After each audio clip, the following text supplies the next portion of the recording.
আমার প্রিয়জনেরা, কেমন আছেন আপনারা? আমরা তো সেই ছোট্টবেলায় আমাদের দাদা দাদি কিংবা নানা নানিদের কাছ থেকে কত শত শয়তানের গল্প, জিনের গল্প, পরের গল্প এবং ভয়ঙ্কর দৈত্যের গল্প শুনেছি, তাই না? ঠিক আজকে আবারও সেই ভয়ঙ্কর দৈত্যের গল্প নিয়ে হাজির হয়ে গেলাম। আর আমি কথা দিচ্ছি, গল্পটি আপনাদের সেই ছোট্টবেলার কথা মনে করিয়ে দেবে। আজকের মুভিতে দেখানো হবে যে ছোট্ট একটা মেয়ে এবং দৈত্যের বন্ধুত্ব হওয়ার গল্প কথা, যেখানে খারাপ দৈত্যরা মেয়েটাকে খেতে যায় আর তাদের মধ্যে একজন ভালো বৃদ্ধ দৈত্য ছোট্ট মেয়েটিকে তাদের হাত থেকে বাঁচিয়ে নেয়। যদি গল্পটি ভালো লেগে থাকে তাহলে সাবস্ক্রাইব করে দেবেন। হ্যাঁ আমার প্রিয়জন, এখন আমরা গল্পটাতে যেতে পারি। মুভি যখন আরম্ভ হয় তখন আমরা দেখতে পারি ছোট্ট একটা মেয়েকে, যার নাম সুফি। সুফির পৃথিবীতে আপনজন বলতে কেউ নেই। আপনজন বলতে তার পিতা মাতা অনেক আগেই মারা গেছে। আর তাই সুফি একটি এতিমখানায় লালিত পালিত হতে লাগে। একদিন সুফি যখন রাতে পড়তে বসেছিল তখন তার বাড়ির আশেপাশে কয়েকটা মাতাল ব্যক্তিদের দেখতে পারে, যারা কিনা মদ খেয়ে মাতলামি করতে লাগে। তখন সুফি বলে, তোমরা এমন করতেছো কেন? আমার পড়তে প্রবলেম হচ্ছে, প্লিজ তোমরা এখান থেকে চলে যাও। কিন্তু মাতালদের মধ্যে কেউ বলে ওঠে, আমরা এখানে গান গাইবো আর নাচবো, তাতে তোমার কি? তখন বাচ্চাটি বলে ওঠে, যদি তোমরা না যাও তাহলে আমি তোমাদের নামে কমপ্লেন করব এতিমখানার সভাপতির কাছে। তখন মাতালরা সেখান থেকে সভাপতির কথা শুনে পালিয়ে যায়। এরপর সুফি যখন পড়া শেষ করে তখন একটু বেলকুনিতে আসে আর সুফির চোখ যায় ঠিক একটা আলোর দিকে। সুফি দেখতে পারে সেই আলোটি একটা দৈত্য।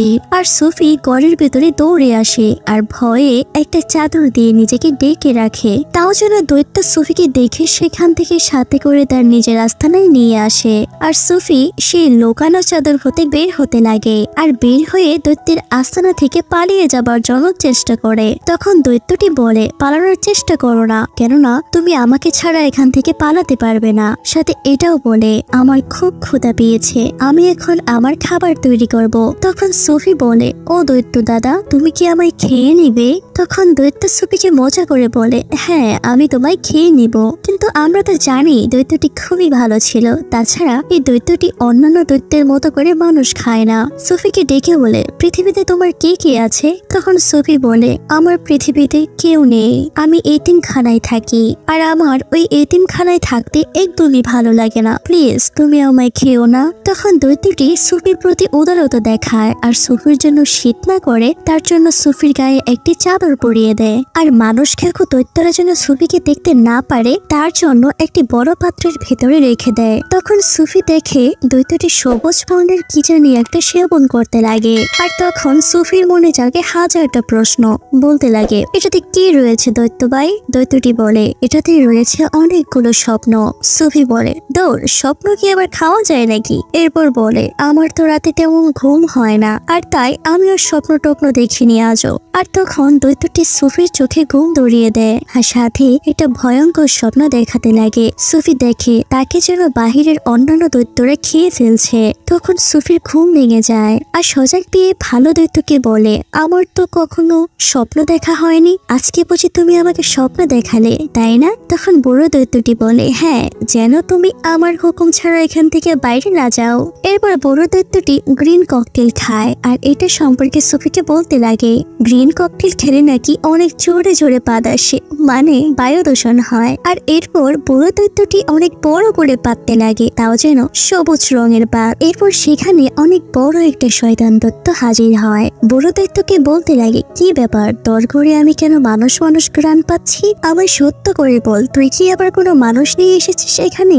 আর নিয়ে আসলে আমায় জলদি বল, আমার আর তর সইতেছে না, অনেক দিন হয়ে গেল আমি মানুষের গোস্ত খাইনি। আর তখন আশপাশ খুঁজতে লাগে আর সুফি বড় একটা সবজির মধ্যে লুকিয়ে পড়ে। আর তখন শয়তান দৈত্যটি সেই সবজি হাতে নেয় আর বলতে লাগে, এখান থেকে মানুষের ঘ্রাণ পাওয়া যাইতেছে। আর তখনই শয়তান দৈত্য সবজিটি খাইতে লাগে। তখন বড় ভালো দৈত্যটি বলে, তুমি তো সবজি খাও না, আজকে খেয়ে তোমার রীতি পাল্টিয়ে ফেলবে নাকি? তখন শয়তান দৈত্যটি বলে, আসলেই তো আমি সবজি খাই না আর আজকেও খাবো না। আর সেখান থেকে গ্রিন ককটেল নিয়ে চলে যায়। করলা থেকে বের হয়ে আসে আর তার সারা শরীরের জন্য করলার নরম অংশ লেগে যায়, দেখতে যেন আবর্জনার মতো দেখতে লাগে। এরপর বড় দৈত্যটি সুফিকে ঝর্ণার কাছে নিয়ে যায় আর ঝর্ণার পানি দিয়ে সুফির শরীর পরিষ্কার করে। এরপর গরম তাপে সুফির শরীর শুকাতে লাগে। অবশেষে সুফিকে শরীরে যেন শীত না লাগে তার জন্য কিছু জামা কাপড় পরতে দেয়। বড় দৈত্যটি বলে, আমি একটু বাইরে যাব, তুমি এখানে এখন একটু বিশ্রাম নাও। তখন সুফি দৈত্যের কোনো কথা না শুনে বাইরে যেতে লাগে আর বলতে লাগে, দৈত্য দাদা শোনো, আমিও তোমার সাথে ঘুরতে যাব।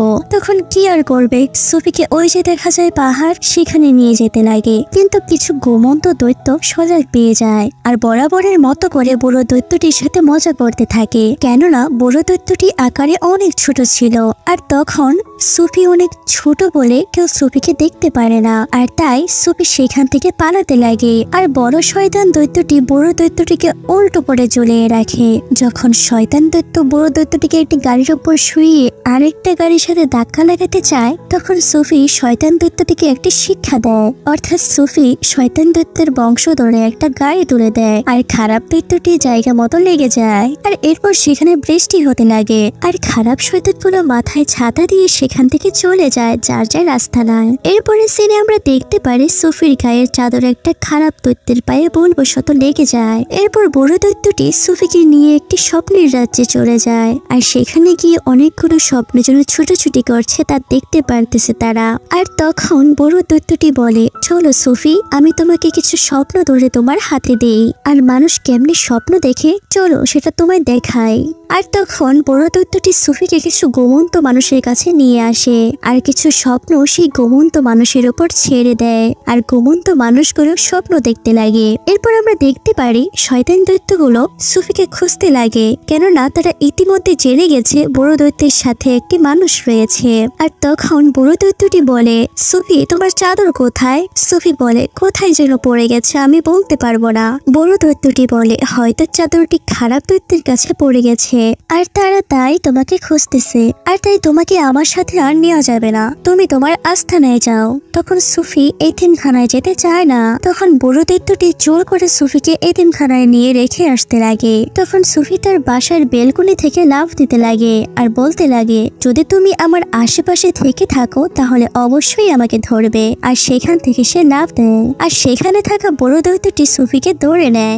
আর কি আর করবে, সুফির বায়নার কাছে হেরে যায় বড় দৈত্য আর সে আস্তানায় নিয়ে যায়। আর তখন একটা খারাপ দৈত্য বড় আর সেই ছোট্ট সুফিকে দেখতে পারে। আর তখন শয়তান দৈত্যটি বড় দৈত্যটিকে উদ্দেশ্য করে বলে, তোর কাছে যেহেতু মানুষের চাদর রয়েছে তাহলে আমি নিশ্চিত এখনো সেই মানুষটিও এখানে রয়েছে। আর খুঁজতে লাগে। সুফি কোনো এক গোপন জায়গায় লুকিয়ে যায় আর এদিকে সুফিকে খুঁজে বের করার জন্য বড় দৈত্যটির ঘরের 12:30 বাজিয়ে ফেলে, তবুও যেন খুঁজে পায় না সুফিকে আর সেখান থেকে চলে যায়। আর সুফি বের হয়ে আসে। সুফি বড় দৈত্যটিকে বলে, আমরা আমাদের আস্তানা থেকে খারাপ দৈত্যগুলো বিতাড়িত করতে পারি, আমার মাথায় ভালো একটা আইডিয়া এসেছে। তখন বড় দৈত্যটি বলে, কি আইডিয়া, আমায় খুলে বলো, শুনি আমি তোমার বুদ্ধিটা। আর সুফি বলতে লাগে, আমার রানীকে আমাদের একটা ভয়ঙ্কর স্বপ্ন দেখাতে হবে আর সেই স্বপ্নটি হলো খারাপ দৈত্যগুলো যেন পুরো পৃথিবী দখল করে আর সেই সাথে রানীর রাজ্যের শিশু বাচ্চাদের খেয়ে ফেলে, এমন স্বপ্নই দেখাতে হবে।